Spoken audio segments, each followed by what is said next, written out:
ತಾಯಿಗೊಂದು thanks ಹೇಳೋಕ್ಕೆ, ಅವರಿಗೆ ಗೌರವ ಸಲ್ಲಿಸೋಕೆ ಅಂತ ಮದರ್ಸ್ ಡೇನ ಸೆಲೆಬ್ರೇಟ್ ಮಾಡಿದ ಎಲ್ಲರೂ ನೋಡಲೇಬೇಕಾದ ಎಪಿಸೋಡ್. ಜೊತೆಗೊಂದು ಸರ್ಪ್ರೈಸ್ ಎಲಿಮೆಂಟ್ ಕೂಡ ಇದೆ. ಹಾಗಾಗಿ ವಿಡಿಯೋನ ಎಲ್ಲೂ ಸ್ಕಿಪ್ ಮಾಡದೆ ಪೂರ್ತಿಯಾಗಿ ನೋಡಿ, ಹಾಗೂ ನಿಮ್ಮ ಫ್ರೆಂಡ್ಸ್ ಮತ್ತು ಕುಟುಂಬದವರೊಂದಿಗೆ ಶೇರ್ ಮಾಡಿ. ನೀವಿನ್ನೂ ಸಬ್ಸ್ಕ್ರೈಬ್ ಮಾಡದೇ ಇದ್ದರೆ ಸಬ್ಸ್ಕ್ರೈಬ್ ಮಾಡಿ, ಬೆಲ್ ಐಕಾನ್ ಒತ್ತಿ.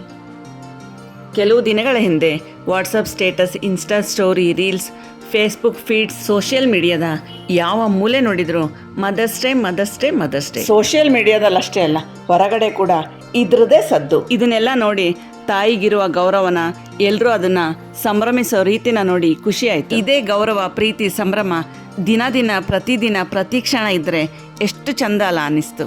ಅಪ್ಪ ಅಮ್ಮ ಅನ್ನೋ ಸಂಬಂಧಗಳನ್ನ ವರ್ಷಕ್ಕೊಮ್ಮೆ ಸಂಭ್ರಮಿಸೋದಲ್ಲ, ಅಪ್ಪ ಅಮ್ಮ ಅನ್ನೋ ಸಂಬಂಧನೇ ಒಂದು ಸುಂದರ ಸಂಭ್ರಮ. ತಾಯಿ ತಂದೆನ ವರ್ಷಕ್ಕೊಮ್ಮೆ ಹೀಗೆ ಟ್ರೀಟ್ ಮಾಡೋ ಬದಲು ದಿನ ಪ್ರತಿ ಕ್ಷಣ ಸಂಭ್ರಮಿಸೋಣ. ಜೀವ ಗರ್ಭಕ್ಕೆ ಬಿದ್ದ ಕ್ಷಣದಿಂದ ಜೀವ ಹೋಗೋ ಕ್ಷಣದವರೆಗೂ ನಾವು ತಂದೆ ತಾಯಿನ ಸಂಭ್ರಮಿಸಬೇಕು, ಗೌರವಿಸಬೇಕು, ಪ್ರೀತಿಸಬೇಕು. ತಂದೆ ತಾಯಿಗಳು ಮಕ್ಕಳಿಗೆ ಮಾಡೋ ಅಷ್ಟು ಬಹುಶಃ ಭಗವಂತ ಕೂಡ ಭಕ್ತರಿಗೆ ಮಾಡೋದು. ತಾಯಿ ಮಕ್ಕಳಿಗೋಸ್ಕರ ಜೀವ ಒತ್ತೆ ಇಟ್ಟರೆ ತಂದೆ ತನ್ನ ಇಡೀ ಜೀವನನೇ ಮಕ್ಕಳಿಗೋಸ್ಕರ ಒತ್ತೆ ಇಡ್ತಾನೆ. ಇಲ್ಲಿ ಯಾರು ಉದ್ಭವ ಮೂರ್ತಿಗಳಲ್ಲ, ಎಲ್ರಿಗೂ ತಂದೆ ತಾಯಿ ಇರ್ತಾರೆ. ಜೊತೆಗಿರ್ತಾರೋ ಇರಲ್ವೋ, ಬದುಕಿರ್ತಾರೋ ಇಲ್ವೋ ಅದು ಬೇರೆ. ಅನಾಥ ವ್ಯಕ್ತಿಗೆ ಕೂಡ ಭೌತಿಕವಾಗಿ ತಂದೆ ತಾಯಿ ಜೊತೆಗಿರ್ದಿದ್ರು ಅವರ ಪ್ರೆಸೆನ್ಸ್ ಯಾವುದೋ ರೂಪದಲ್ಲಿ ಇದ್ದೇ ಇರುತ್ತೆ. ಆದರೆ ನಂಗಿಲ್ಲಿ ಕಾಡ್ತಿರೋ ಪ್ರಶ್ನೆ, ಹಿಂದೆಲ್ಲ ನಮ್ಮ ಅಪ್ಪ ಅಮ್ಮ, ಚಿಕ್ಕಪ್ಪ ಚಿಕ್ಕಮ್ಮ, ಅತ್ತೆ ಮಾವ ಇವ್ರ್ಯಾರೂ ಆಚರಿಸದ ಈ ಮದರ್ಸ್ ಡೇ ಈಗ ಎಲ್ಲಿಂದ ಬಂತು ಅಂತ. ತಾಯಿಗೆ ನಮನ ಸಲ್ಲಿಸೋಕೆ, ಒಂದು ಥ್ಯಾಂಕ್ಸ್ ಹೇಳೋಕೆ, ಪ್ರೀತಿನ ಎಕ್ಸ್ಪ್ರೆಸ್ ಮಾಡೋಕ್ಕೆ ಒಂದು ದಿನ ಸಾಲಲ್ಲ. ಆದರೆ ಒಂದು ವಿಶೇಷ ದಿನದಂದೇ ಥ್ಯಾಂಕ್ಸ್ ಹೇಳಬೇಕು ಅಥವಾ ಪ್ರೀತಿನ ಎಕ್ಸ್ಪ್ರೆಸ್ ಮಾಡಬೇಕು ಅಂತ ನಿಮಗನ್ಸಿದ್ರೆ ನಿಮ್ಮ ಜನ್ಮದಿನ ಹೇಳಿ. ತಾಯಿ ಹೃದಯದ ಹೆಣ್ಣು ಅಕ್ಷರಶಃ ತಾಯಿಯಾಗಿದ್ದು ನೀವು ಹುಟ್ಟಿದ ದಿನಾನೇ. ಹೀಗಾಗಿ ನಿಮ್ಮ ಬರ್ಡೇನ ಸೆಲೆಬ್ರೇಟ್ ಮಾಡೋದ್ರ ಜೊತೆಗೆ ಮದರ್ಸ್ ಡೇನ ಕೂಡ ಅಂದೇ ಸೆಲೆಬ್ರೇಟ್ ಮಾಡಿ. ಇಡೀ ದಿನನ ಅವಳಿಗೆ, ಅವಳ ಖುಷಿಗೆ, ನೆಮ್ಮದಿಗೆ ಮೀಸಲಿಡಿ. ಪ್ರೀತಿಯ ಒಂದು ಅಪ್ಪಿಗೆ ಕೊಟ್ಟು ಥ್ಯಾಂಕ್ಸ್ ಹೇಳಿ. ತಾಯಿನ ಖುಷಿ ಪಡಿಸೋಕೆ ಇಷ್ಟು ಸಾಕು. ತಾಯಿನ ಖುಷಿ ಪಡಿಸೋದು ತುಂಬ ಸುಲಭ ಕಣ್ರಿ. ಮಕ್ಕಳ ಖುಷಿ, ಪ್ರೀತಿ, ಮದುವೆ, ಸಂಸಾರ, ಸಕ್ಸಸ್ ಇದೇ ಅವಳ ಖುಷಿ ಕೂಡ. ಇದೆಲ್ಲವನ್ನು ಮಕ್ಕಳು ಒಂದು ಪರಿಧಿಯಲ್ಲಿ ಸಾಮಾಜಿಕ ಕಟ್ಟಳೆ ಒಳಗಿದ್ದು ಮಾಡಿದರೆ ಅವಳಿಗಿಂತ ಖುಷಿ ಪಡೋರು, ಸಂತೋಷ ಪಡೋರು, ಹೆಮ್ಮೆ ಪಡೋರು ಮತ್ತೊಬ್ಬರಿರಲ್ಲ. ತಾಯಂದಿರ ದಿನನ ಸೆಲೆಬ್ರೇಟ್ ಮಾಡಲೇಬೇಕು ಅಂದ್ಕೊಂಡಿರೋರು DP, ಸ್ಟೇಟಸ್, ಸ್ಟೋರಿ ಬದಲಾಗಿ ಅವಳಿಗೆ ಕಷ್ಟ ಅನಿಸೋ ಕೆಲಸನ ನೀವು ಮಾಡಿ ನೋಡಿ.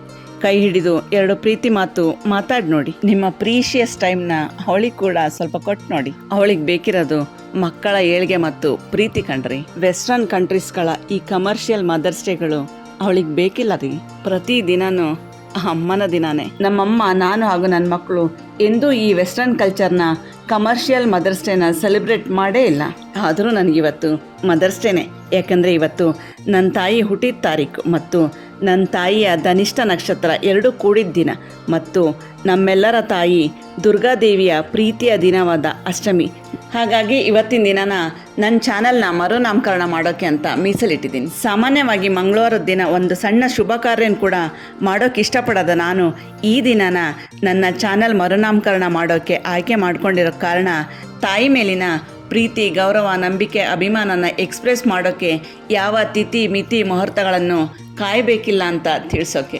ನನ್ನ ಮತ್ತು ನನ್ನ ತಾಯಿಯ ಕನಸಿನ ಕೂಸಾದ ನಮ್ಮ ಈ ಯೂಟ್ಯೂಬ್ ಚಾನಲ್ ಇಟ್ಸ್ ಇಂದ್ರಧನುಷ್ನ ಇವತ್ತಿನ ದಿನ ಮರುನಾಮಕರಣ ಮಾಡಿ ಚಾನಲ್ನ ಹೊಸ ಹೆಸರನ್ನ ರಿವೀಲ್ ಮಾಡ್ತಾ ಇದ್ದೀನಿ.